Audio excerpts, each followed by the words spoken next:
දෙමව්පියනි, ඔබ දරුවන්ට දක්වන ප්‍රේමය යහපතය.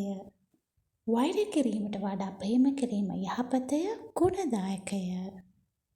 නමුත් එම ප්‍රේමය අසීමිතව ඔබ ප්‍රේම කරන්න ගියොත් සමහර අවස්ථාවලදී එහි අපහසුතාවයටම පත්වන්නේ දරුවන්මය. ප්‍රේමයයි ආශාවයි තෘෂ්ණාවයි එකිනෙකට වෙනස්ය. බොහෝ විට දෙමව්පියන් ඔවුන්ගේ ජීවිත තුළ සඵල නොවුණු සිහිනයන් දරුවන්ගේ ජීවිත තුළින් කරන්න ගිහිල්ලා ජීවිත විනාශ වන අවස්ථා ඇත.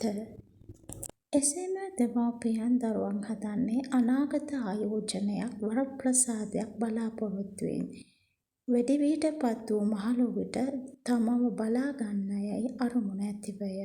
දරුවන් වැඩිවියට පත්ව විශේෂ ජීවන අවස්ථාවලදී ඔවුන් ගන්නා තීරණවලට දෙමව්පියන් අකමැති වූ විට තමා කරපු කාර්යභාරයන් නැවත මතක් කරමින් තීරණ වෙනස් කිරීමට බලපෑමක් ඇති කරනවා. මේ යහපත් නොවේ. මවත් පියත් වෙන්ව සිටින විට තමාට කිට්ටු දරුවන්ව යොදා ගන්නවා ඊට විරුද්ධව සිටින සහකරුවට විරුද්ධව ක්‍රියා කරන්න. දරුවන් තාරුණ්‍ය පසු කිරීමෙන් වැඩිහිටියට පත්ව නව ජීවිතයක් කරබන්දී දෙමව්පියන්ට හිමි ස්ථානය මදක් අඩු වෙනවා.